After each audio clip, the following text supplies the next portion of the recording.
Hello, world. Welcome to the 150th climate change emergency protest here in Gettysburg, Pennsylvania. This is number 150, believe it or not. Next week will be October 29th, and that'll be number 151. Today is October 22nd. As I said, is number 150 climate change emergency protest. I will be going up to Climate Change Emergency Protest Corner after this talk and do a little protesting. And that's on the corner of York Street and the square in Gettysburg, Pennsylvania, if you care to stand there someday and have a commemorative moment as to where it all started here in the United States. So I'm going to do a little demonstration as to where we are right now concerning the greed and corruption throughout the fossil fuel industry and our governments around the world, not just the United States, which is a horrible example of greed and corruption in itself. So this is a jar. It's a regular mason jar with an orange in it, or a tangerine, or whatever else you choose to call it. So this is an example of the greed and corruption that's going on right now. So I'm a person of greed and corruption, and this represents my fossil fuel money and kickbacks and lobby money and everything else. This represents the media taking money from pharmaceutical industry and from the oil industry and whoever else is nefariously sponsoring them. This represents us as a society and our desire to have more and more and more, and at the detriment to ourselves. So this is what happens when you are overly greedy and you can't let go of this thing in the jar that we all want to attain, and especially the politicians and the sick fossil fuel industry right now, who's hell-bent on killing us. So what you do is you try to get it out, and you can't get it out. You can't get out both things. Either your hand is intact, or you keep your hand in the jar with an orange in it. So if I had a tiger chasing me right now and this jar was attached to the wall, what would I do? If I was smart, I would let go of the orange or the tangerine or whatever it is, clementine, and then run like hell when I got my hand out of the jar. But no, what we're doing now as a society is keeping our hands around the orange. We want it all. You can't have it all. The tiger, which is climate change, is almost on top of us, and we still won't let go of this orange. Okay, are you getting it? This is a demonstration, a factual demonstration as to what's going on. The politicians will not give up their corruption and getting money from the fossil fuel industry. This is a case of pure greed all around. We need to change our ways and drop this stupid orange, and then somehow get our hand out of the jar single-handedly before the tiger jumps on top of us. Leave the orange behind, okay? It's going to kill us. That is the greed, corruption, and desires of every person on the planet. But the sick politicians are really engaged in this, and they're holding us at bay as well, because we are also that hand that can't run until we get the whole person to let go of it. So greed and corruption is systemic, and it's not just to one person or to one group or whatever, but our politicians around the world are a prime example as to what's happening. Feel free to use this as a demonstration as to how sick we are. Okay, now to my talk. Hopefully I won't forget that jar. So the COP26, the Conference of Parties, whatever it is, for the United Nations is getting together on October 31st to November 12th. Okay, this is the biggest event in the history of the world. It is 13 days of talking. They're going to solve the whole world's problem in 13 days with 30,000 people there, all blathering away in their own little way. There'll be politicians there, there'll be lobbyists, there'll be all sorts of people there, and people that don't belong there. They need to have just 200 people there, one from each country that actually has real power and real desire to change things. But it's not going to happen. So 13 days to change the world. I'm sure it'll go well. So that's, let's see, that starts in 8 days from now. So we got 8 days from now and 13 days of talking, and that's 21 days for everything. Everyone needs to start getting out on the street and showing their opinion as to where our world is going right now. I'll talk about that in a second, though. So this is the biggest event in human history. It is a pivotal moment. If it succeeds, those guys that come out and those women that come out of the meeting will be somber, grim-faced, and know what task is ahead as far as the society goes around the whole world and how we need to change. If it's just a backslapping, you see them coming out slapping each other's back, smiling, and just grinning for photo opportunities, you know it's an utter catastrophic failure. Just by their actions, you'll know what, if it fails or succeed. So what is success? Well, success would be something like overhauling the whole systems as we know it, everything. It has to be a systemic change. The end of capitalism as we know. Right now, our capitalistic system is based on endless growth, and you cannot have an endless growth situation on a finite planet. We need to have an environmentally based governments, as to how this affects the earth and our desire to survive before we do any project or anything like that. We need an immediate end of subsidies to all fossil fuel industries. Also, no new exploration, no new oil drilling, gas drilling, coal mines, anything like that. Termination of drilling altogether. And that sounds crazy to do it, but that's what we need to do is start shutting down these wells that they're extricating oil out of, and slowly and quickly, not slowly, we need to quickly get on top of things and mitigate this possible situation that's going on. We need to have renewable subsidies, so subsidies to the renewable industry, yes. We need to stop subsidies to the methane natural gas industry. They will use that as a hydrogen producing excuse now, the gas industry will.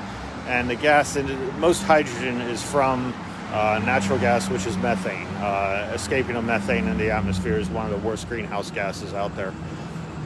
We also need these people that are associated with the coal industry, whether it's the United States or Australia or anyone, these twerps are controlling our lives. One person can control and end our lives throughout the whole world. And we need to realize that and call them out on it. These individuals need to be called out on as to what's happening. We need this is going to hurt everyone. We need travel restrictions. No more vacations, no more business meetings, where people fly across the country to meet with each other. The vacations need to stop as well. I hate to say it, but no more airplane rides until they figure out a renewable source of energy to propel these airplanes. This is another hard one. House building west of the Mississippi River in the United States especially needs to stop for now until they figure out hempcrete or something else that's a renewable and environmentally safe solution. They need to do that. No more multi-story buildings for businesses. It needs to stop right now with the building process until they figure out another method. The president and the world and members of Congress of the United States, the president of the United States, and also the world leaders need to give daily talks about climate change, make their case known as to why we're in jeopardy. People don't even know there's a problem, let alone know how dire it is as far as a problem goes. We need to have mass media coverage, and that comes with the president and world leaders. If they start talking about it, then all of a sudden the press is covering it. If they don't talk about it, which they're doing now, Joe Biden and everyone else around the world, no mention of climate change, no mention of anything. People don't know there's a problem. They wouldn't even know why the government's using our money to mitigate climate change when they don't think there's a problem at all. We need the media to tell the truth as to what's happening. In-depth research, good luck from the media as far as reporting what is going on with the world. You need actual people that are involved in climate change every day, not just scientists, but ordinary people that actually know facts, to report to them as to what's happening and how dire the situation is. They can look it up once you make your statements as to what's happening. You can show them your webpage or do whatever, but the media needs to actually get on things. This is my number 150th out here, and there's no response by the media, by anything. I mean, that's pretty big shit. But, we don't have any protesters. I'm not getting any traction. In fact, I'm going backwards with everything as far as getting people out here. And people in general, they need to get out daily, even without me. I don't want to have to be the one that is the ringleader of all this. They need to be their own source of inspiration and get out here. So we need the media to tell what is happening and what is going on. We need a new world perspective, okay? No more gross domestic product, has to be gross happiness product, gross natural product, I don't know what, but gross domestic product is the end of us all. That's just endless growth again. We need to look at the world as not individual countries. If you look at the world from space, you don't see any individual countries. You can see where the country should be, but you don't see a map of the world on top with dotted lines showing this is Germany, this is France, this is the United States, this is Canada, things like that.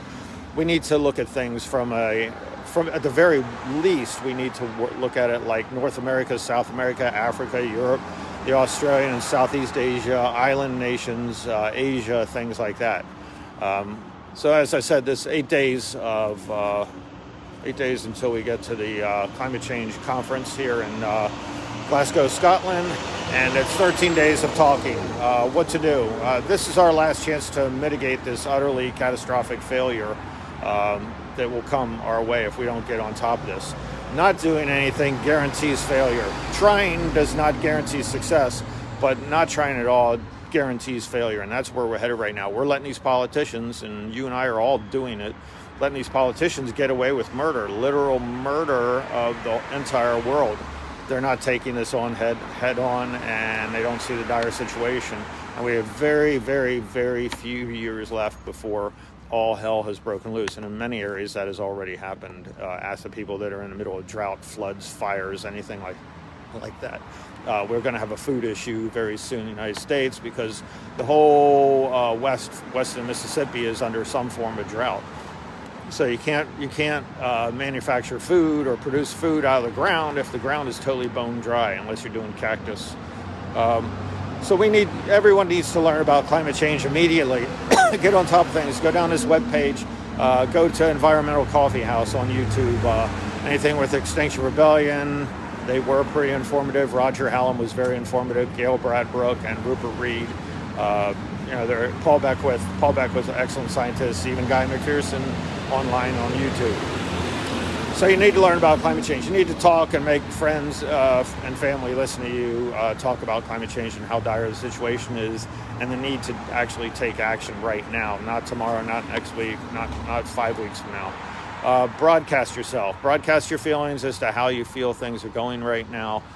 Your fear as a mother, a parent, a brother, a sister, a daughter, or whatever, a child. Broadcast on the internet, put it out on Facebook, Twitter, whatever, and do all that. The biggest thing you can do, though, is protest. Getting on the street and actually standing there, let people know there's a situation is probably the best way. It's been the only way throughout history that has worked as far as getting things done. This is literally our last best chance. Everything has to be done perfectly, not only by us, but all the politicians around the world, especially at this conference. It has to be done perfectly. They have to come up with perfect solutions as to how to get things done. No watering down of any text, no politicians involved in saying, you can't do that, that's too hard. Everything is going to be hard at this point because we dithered it away. We should have done this 35 plus years ago, and we haven't. So right now we're in a code red situation as determined by the United Nations and the IPCC.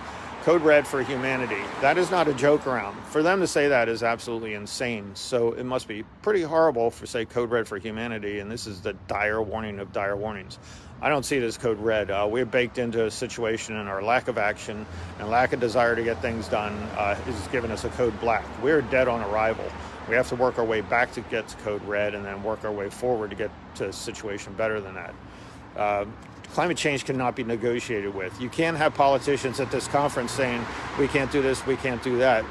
We have unleashed the giant, the tiger, and it's on top of us, and you can't negotiate with a tiger that's about to kill you. You need to take care of the situation at hand, face it head on, and take it on. Yeah, you might fail, but if you don't try, you're guaranteed of dying and not succeeding at all. So this is it. Please don't let this moment slide by. I'm just yammering on in your mind, but this is absolutely crazy, catastrophic situation is going to come, and it's unfathomable how bad things can get. I can come up with scenarios, but I probably won't even begin to describe as to what the possibilities are if we don't succeed. You need to post stuff on internet, such as Facebook, protest on the street. High school kids, you need to get out, even middle school kids if they can handle it mentally. College kids, where are you? What's going on? You're dead to the world. You guys, back in the Vietnam War, the college kids were the reason why the Vietnam War stopped. You college kids are dropping the ball crazily. I know you want to pursue a career, but you can't have a career on a dead planet. Okay, you college kids are the ones in the know. You are in touch with all the media and everything else. You've grown up with these computers, these phones and everything. College kids, you need to wake up. This is specifically for you. Wake up, lead the world, get things going. And this doesn't mean United States only college kids. This is college kids around the whole world. Wake up, get it together. Please wake up. Okay, retirees, ordinary workers also could get out and protest. So no excuses. This is it. This is your warning. Please pass it on to everyone else. Please pass on this video.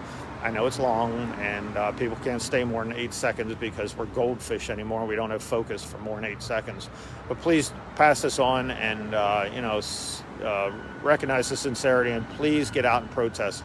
Post things on the internet. Show your unhappiness to the politicians, so they don't get to this conference and goof around and slap each other's back and tell each other how wonderful they are. Okay, so don't be that monkey of greed. Make sure you get your hand out of the jar, and make sure your politicians get the hand out of the jar as well. So I'll see you next week. That'll be the 29th, I think it is, and that'll be Climate Change Emergency Protest number 151. See ya.